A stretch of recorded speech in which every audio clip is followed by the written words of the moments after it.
বুদ্ধির বিভিন্ন দিক রয়েছে, সেই দিকগুলোর সঙ্গে হয়তো সবার যে জানা বা তার যে পরিসরটা ম্যাচ নাও করতে পারে। বুদ্ধির অনেকগুলো, এই যে সেলফ অ্যাওয়ারনেস কারো থাকতে পারে, কারো নাও থাকতে পারে। ক্রিয়েটিভিটি, প্ল্যানিং কারো থাকতে পারে, কারো নাও থাকতে পারে। এই সমস্ত বিষয়গুলো কিন্তু বুদ্ধির সঙ্গে সম্পর্কিত। তাহলে জাতিগত নয় যে সে নিচু জাতি বা সে উঁচু জাতি, সে মহিলা সে পুরুষ, এদের মধ্যে বুদ্ধির পার্থক্য রয়েছে এমনটা কিন্তু নয়। কোনো মানুষ যদি মহিলাও হয়ে থাকে তার বুদ্ধি অনেক হতেই পারে। একটা কথা আমরা মাঝে মাঝেই শুনে আসি যে মহিলাদের বুদ্ধি তুলনামূলকভাবে কম, এরকম কোনো নয়। অনেক মহিলা আছে অনেক বুদ্ধিমান হয়ে থাকে। কি বুদ্ধির যে আমরা মানদণ্ডগুলো দেখলাম, self awareness, problem solving, critical analysis, planning, creativity, এই প্রত্যেকটা দৃষ্টিকোণ সবার মধ্যে নাও থাকতে পারে। এই প্রত্যেকটা দৃষ্টিকোণ সবার মধ্যে নাও থাকতে পারে। তার জন্য এই জাতিগত পার্থক্য, বর্ণভেদে কখনোই বুদ্ধির মধ্যে বৈষম্য দেখা যায় না। আর কি মানসিক প্রতিক্রিয়ার সমন্বয়েই কিন্তু বুদ্ধি তৈরি হয়ে থাকে। বুদ্ধি আমাদের যে মানসিক বিভিন্ন ক্রিয়া প্রতিক্রিয়া রয়েছে তাদের সঙ্গে সমন্বয় সাধনের মাধ্যমে কিন্তু এটা তৈরি হয়ে থাকে। আর কি নতুন পরিস্থিতিতে বা নতুন পরিস্থিতিকে ব্যাখ্যা, অর্থাৎ যখন কোন একটি নতুন বা পরিবর্তিত পরিস্থিতি তৈরি হয়েছে, সেই পরিবর্তিত পরিস্থিতির সঙ্গে নিজেকে মানিয়ে নেওয়া, নিজেকে খাপ খাইয়ে নেওয়া, এটাকে আমরা বুদ্ধির মধ্যে ফেলতে পারি। স্টার্ন এই কথাটা বলেছেন, নতুন পরিস্থিতি এবং সমস্যার সঙ্গে খাপ খাইয়ে নেওয়ার ক্ষমতাকে আমরা বুদ্ধি বলতে পারি। তাই নতুন পরিস্থিতিকে ব্যাখ্যা বুদ্ধির দ্বারাই করা যায়। আর কি বিচার বিশ্লেষণের যে জ্ঞান, অর্থাৎ কোন একটি বিষয় সম্পর্কে ভালো মন্দ, সাদৃশ্য বৈসাদৃশ্য, এটা হ্রস্বই হয়ে গেছে, হ্যাঁ এটা একটু মিস্টেক হয়ে গেছে লিখবার সময়, বৈসাদৃশ্য, এই সমস্ত বিষয়গুলো কিন্তু বিচার বিশ্লেষণ করা বুদ্ধির মধ্যে পড়ছে। আর কি দ্রুত প্রতিক্রিয়া করা, কোনো কিছু বিষয় সম্পর্কে দ্রুত প্রতিক্রিয়া করা কিন্তু বুদ্ধির মধ্যে আছে বা বুদ্ধির একটা বৈশিষ্ট্যের মধ্যে আছে। যে কোনো বিষয় সম্পর্কে দ্রুত প্রতিক্রিয়া করা। ধরো কোনো কিছু একটা তোমার কাছে প্রবলেম চলে এলো, তুমি কুইক রেসপন্স যখন করতে পারছো তখন তাকে আমরা বলছি বুদ্ধি। কোনো কিছু সম্পর্কে দ্রুততার সঙ্গে, অনেক সময় থাকে না ইনস্ট্যান্ট কোনো পরিস্থিতিতে আমরা হঠাৎ কোনো সিদ্ধান্ত নিতে পারি না, তাহলে সেটা বুদ্ধির মধ্যে আসবে না। যখন আমরা কাউকে বুদ্ধিমান বলবো সে অবশ্যই ওই রকম একটা পরিস্থিতিতে দ্রুততার সঙ্গে একটা সঠিক সিদ্ধান্ত নিতে পারবে। আর কি বিমূর্ত চিন্তন, একটু আগেই বলে এসেছি আমরা, কোন বিষয় সম্পর্কে বিমূর্ত চিন্তন বুদ্ধির মধ্যে এসে যায়। যে কোনো বিষয় সম্পর্কে, যেই বিষয়গুলো সম্পর্কে আমরা অনুভব করতে পারি, স্পর্শ করতে পারি না, ছুঁয়ে দেখতে পাই না, সেই বিমূর্ত ধারণা বা বিমূর্ত উপাদানকে যখন আমরা চিন্তা করতে পারবো, এর যে ক্ষমতা, তাকেও কিন্তু আমরা বুদ্ধি বলে থাকি। আর কি বুদ্ধি ব্যক্তি স্বাতন্ত্র, অর্থাৎ একটু আগেই বলছিলাম ইন্ডিভিজুয়াল ডিফারেন্স, অর্থাৎ একজন ব্যক্তির সঙ্গে অন্যজন ব্যক্তির এই বুদ্ধির পরিমাণ কিন্তু আলাদা হতে পারে। যার জন্যই শিক্ষক মহাশয়রা আমাদেরকে বলে থাকে ওর বুদ্ধি বেশি আর তার বুদ্ধি কম। এটা কি একটা নির্দিষ্ট পরিমাণ দিকে, বুদ্ধির অনেক দিক আছে বললাম, problem solving, planning, creativity, kinaesthetic, অজস্র দিক রয়েছে। সবাই সব দিকে ভালো হয় না। কখনোই লতা মঙ্গেশকর খুব ভালো হয়তো ব্যাডমিন্টন, সানিয়া মির্জা ব্যাডমিন্টন খেলতো, টেনিস টেনিস টেনিস খেলোয়াড় কিন্তু হতে পারতো না। কখনোই সচিন তেন্ডুলকর হকি প্লেয়ার হতে পারতো না, এতটা ভালো। তাহলে কি ব্যক্তির মধ্যে যে পার্থক্য রয়েছে, অর্থাৎ প্রত্যেকটি ব্যক্তি তারা স্বাধীন, তারা স্বতন্ত্র, এই স্বতন্ত্রতা তাদের বুদ্ধির এক একটা দিক। একটা মানুষ বুদ্ধির সমস্ত ডাইমেনশনে কিন্তু কখনোই ভালো হতে পারে না। হয়তো তুমি পড়াশুনোতে খারাপ কিন্তু তুমি গানে ভালো, হয়তো তুমি সাঁতারে ভালো, হয়তো তুমি কোনো কিছু যে ক্রাফটিং যেগুলো আমরা করি, যে হস্ত শিল্পের বিভিন্ন যে উপাদানগুলো আমরা তৈরি করি তাতে ভালো, অবশ্যই তাহলেই তোমার বুদ্ধি রয়েছে। বুদ্ধি কখনোই 2-4 কলম পড়ে নেওয়া এবং খাতার মধ্যে তাকে ভমিটিং করে দেওয়াটা কিন্তু বুদ্ধি নয়। নতুন পরিস্থিতিতে নিজেকে মানিয়ে নেওয়াই হচ্ছে বুদ্ধি। মানসিক যে সক্ষমতা সেটাই হচ্ছে বুদ্ধি। বুঝতে পারলে? এরপরে আসবো আমরা বুদ্ধির বিভিন্ন মতবাদ। বিভিন্ন রকমের বুদ্ধি সংক্রান্ত মতবাদ রয়েছে। তোমাদের পরীক্ষায় তো সমস্ত মতবাদগুলো আসে না, কিন্তু আমরা জানছি যখন সম্পূর্ণটাই জেনে যাব।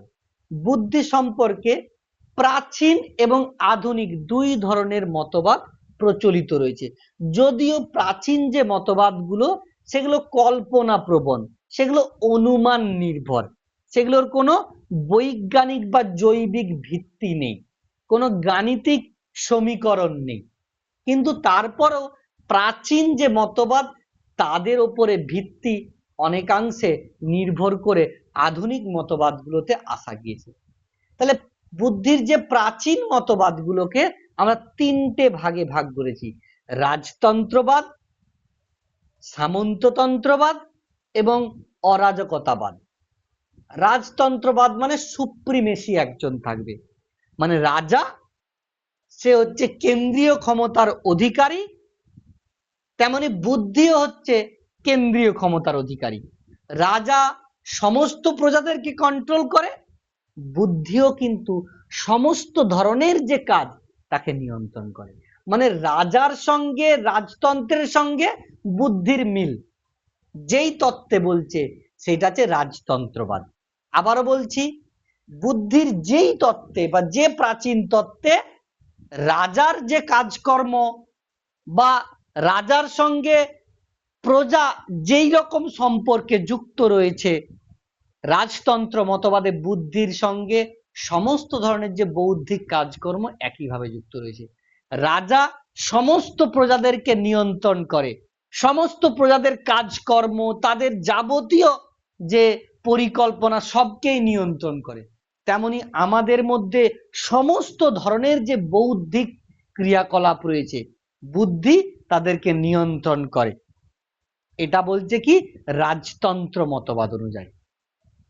সামন্ততন্ত্র, দেখো আমরা ইতিহাসে পড়ে এসেছি যে সামন্ততন্ত্রে অনেকজন সামন্ত ছোট ছোট ছোট ছোট জায়গাগুলো তারা শাসন করত।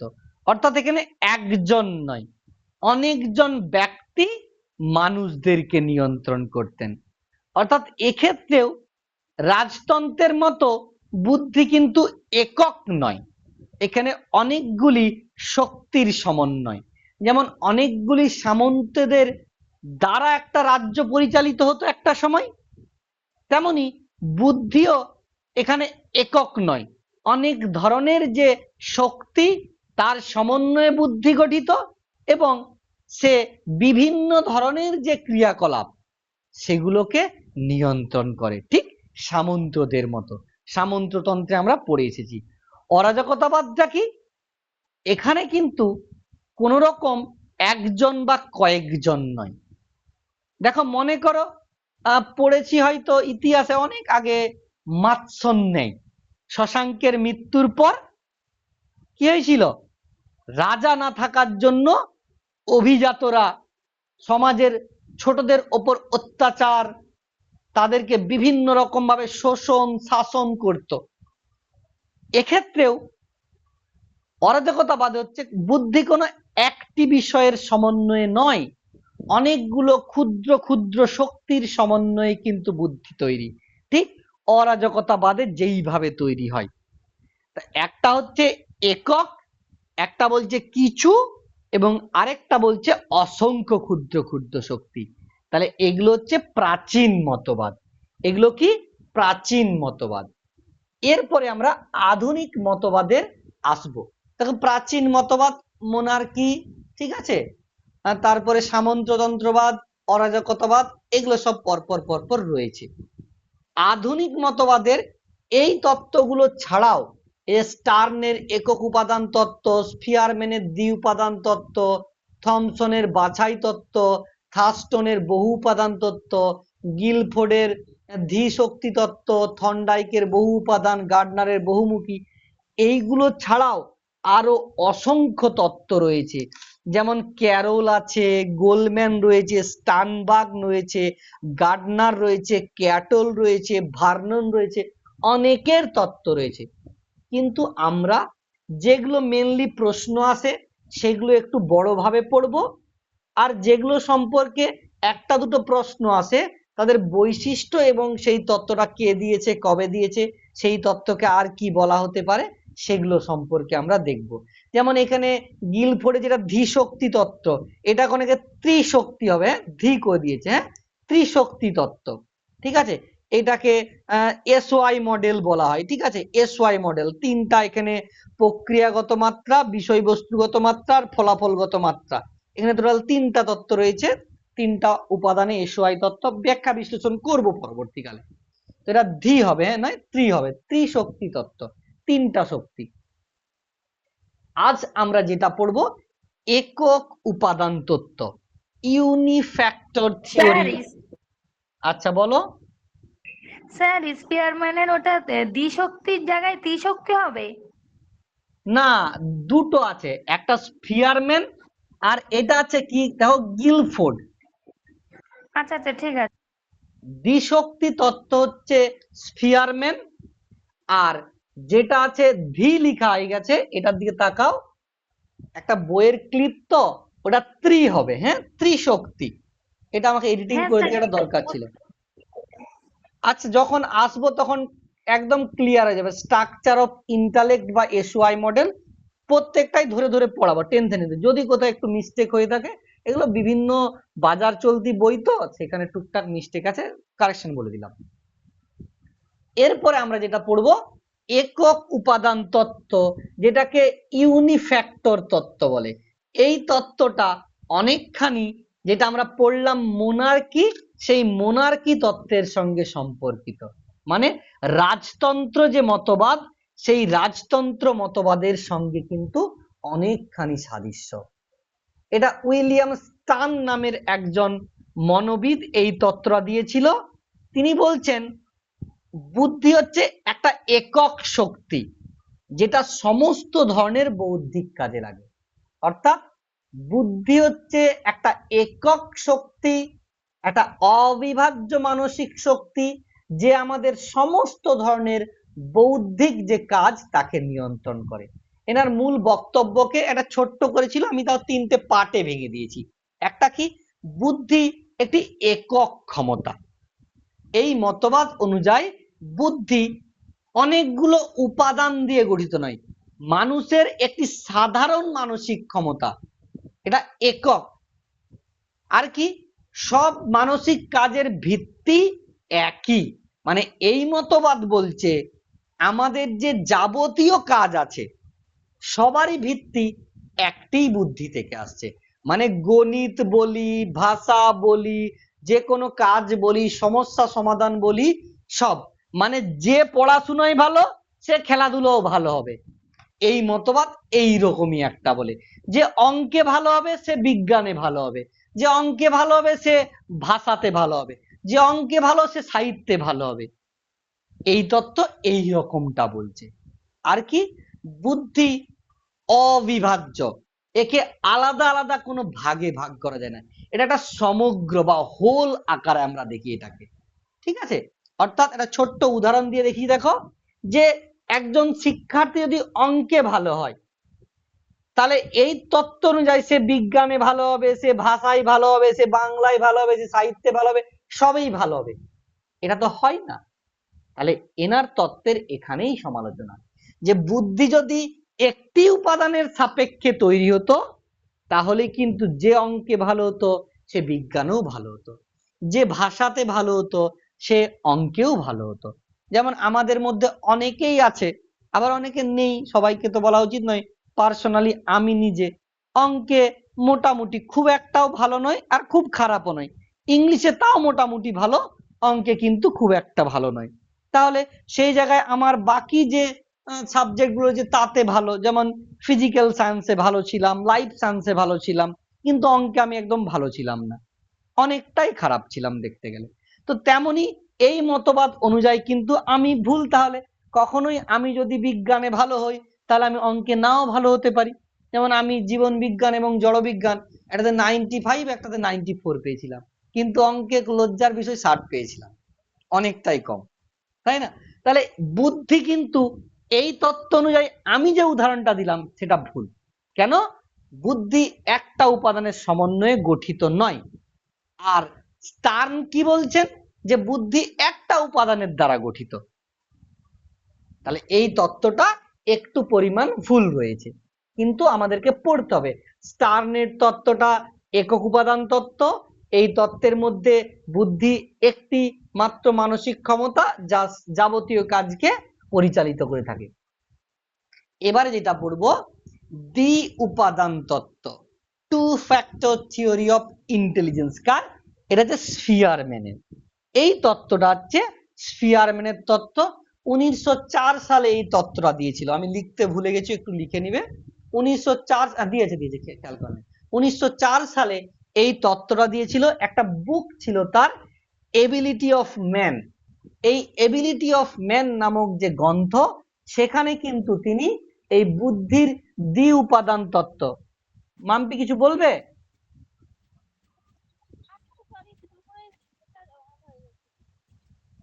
আচ্ছা, আমরা পড়াতে আসি, পড়ার পরে সমস্ত প্রশ্ন নেব। তো বুদ্ধির দ্বি উপাদান তত্ত্ব, এই স্পিয়ারম্যান কিন্তু তার একটা বই ছিল, অ্যাবিলিটি অফ ম্যান, মানে মানুষের যে সক্ষমতা রয়েছে, মানসিক সক্ষমতা, এর উপর ভিত্তি করে এই তত্ত্বটা দিয়েছিল স্পিয়ারম্যান। এই স্পিয়ারম্যান যখন তত্ত্বটা দিয়েছিল, এই তত্ত্বের দুটো দিককে তিনি তুলে ধরেছিলেন। একটা হচ্ছে আমাদের যে জেনারেল অ্যাবিলিটি রয়েছে, অর্থাৎ জেনারেল মেন্টাল অ্যাবিলিটি, মানে সবারই যেটা কম বেশি থাকে। আর একটা যে বিশেষ বা স্পেশাল মেন্টাল অ্যাবিলিটি, একটা সাধারণ উপাদান, একটা বিশেষ উপাদান। বিশেষ মানে স্পেশাল ফ্যাক্টর, তাহলে এস, আর সাধারণ মানে জেনারেল, তাহলে জি। জি আর এস, তাহলে জি এবং এস তত্ত্বকার স্পিয়ারম্যানের, মাথায় থাকে যেন স্পিয়ারম্যানের তত্ত্ব। এখানে যেটা জি তত্ত্ব, অর্থাৎ জেনারেল মেন্টাল এবিলিটি, এটা সেই ধরনের মানসিক ক্ষমতা ব্যক্তি কিন্তু জন্মগতভাবে পেয়ে থাকে। ব্যক্তি জন্মগতভাবে এটা পেয়ে থাকে, প্রত্যেক মানুষের মধ্যেই বিদ্যমান, সার্বজনীন। তবে কিন্তু কাজের ক্ষেত্রে কম বেশি প্রয়োজন হয়, অনুশীলন দ্বারা একে বৃদ্ধি করা যায় না। মানে general ability inborn, it's genetical, এটাকে নতুন করে বাড়ানো যায় না, বৃদ্ধি করা যায় না। যেমন চিন্তন ক্ষমতা, স্মৃতি, কল্পনা, বুদ্ধিমত্তা, এগুলো সব কিন্তু বিচার ক্ষমতা, সমাধান, যুক্তি, এগুলো সব আসছে কি সাধারণ উপাদান বা জেনারেল মেন্টাল অ্যাবিলিটির মধ্যে, যাকে জেনারেল ফ্যাক্টর বা জি ফ্যাক্টর বলা হয়। তাহলে যে সকল মানসিক ক্ষমতাগুলি ব্যক্তি জন্মগতভাবে পেয়ে থাকে, যেটি ব্যক্তি জন্মগতভাবে পেয়ে থাকে, যেটি সার্বজনীন এবং সব ধরনের কাজের ক্ষেত্রে কম বেশি প্রয়োজন হয়, যে কোনো কাজ করার জন্য কিন্তু এই ফ্যাক্টর বা এই মেন্টাল অ্যাবিলিটির কিন্তু প্রয়োজন হয়। বুঝতে পারলে? এরপর আছে বিশেষ উপাদান, যেটা হচ্ছে কি স্পেশাল মেন্টাল অ্যাবিলিটি, অর্থাৎ যে মানসিক ক্ষমতা নির্দিষ্ট কাজের জন্য প্রয়োজন হয়। ধরো কেউ গণিতে ভালো, কেউ গানে ভালো, কেউ বক্তৃতায় ভালো, কেউ খেলাধুলায় ভালো। এই যে এক একটা কাজের জন্য যে বিশেষ বিশেষ ক্ষমতা, সেটাকে আমরা বলবো কি স্পেসিফিক মেন্টাল অ্যাবিলিটি বা স্পেসিফিক ফ্যাক্টর বা এস ফ্যাক্টর। এই কাজটা কি করে? এই কাজগুলো ব্যক্তিকে বিশেষ ধরনের ক্ষমতা প্রদান করে। এই কাজগুলো ব্যক্তিকে বিশেষ ধরনের ক্ষমতা প্রদান করে। অবশ্যই এই কাজগুলো কি অনুশীলন নির্ভর। জি ফ্যাক্টর কিন্তু ইনবর্ন, জন্মগত, কিন্তু বিশেষটা কি? বিশেষটা হচ্ছে কিন্তু অনুশীলন নির্ভর। লতা মঙ্গেশকর যদি অনুশীলন না করতেন, সচিন তেন্ডুলকর যদি অনুশীলন না করতেন, তাহলে কিন্তু তিনারা ওই পর্যায়ে যেতে পারতেন না। তাহলে এইগুলো ওনাদের কি স্পেশাল মেন্টাল অ্যাবিলিটি বা বিশেষ উপাদান, যাকে এস ফ্যাক্টর নামে আখ্যা দেওয়া হয়েছে। তবে অবশ্যই কোনো একটি কাজের বিশেষ সাফল্যের জন্য এই সাধারণ এবং বিশেষ দুই ধরনের মানসিক দক্ষতা বা মানসিক ক্ষমতার প্রয়োজন। অবশ্যই এই দুটো ক্ষমতা একযোগে কাজ করলে তবে মোটামুটি বুদ্ধি বা বুদ্ধিমান বলে আমরা বলতে পারি। তাহলে এই তত্ত্বটা মোটামুটি ভাবে গ্রহণযোগ্য।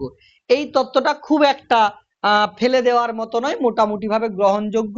কারণ এই তত্ত্বের মধ্যে বিভিন্ন রকমের গাণিতিক তিনি ব্যাখ্যা বিশ্লেষণ দিয়ে মোটামুটি ভাবে প্রমাণ করেছেন, যদি কোনো ব্যক্তির জি এবং এস এই দুটো ফ্যাক্টর ঠিকঠাক ভাবে কাজ করে, তাহলে তাকে বুদ্ধিমান বলা যেতে পারে। এরপরে আমরা আসবো কি লাস্ট যে তত্ত্বটা, সে যে দলগত উপাদান তত্ত্ব, গ্রুপ ফ্যাক্টর থিওরি। এটা থার্স্টনের একটা তত্ত্ব,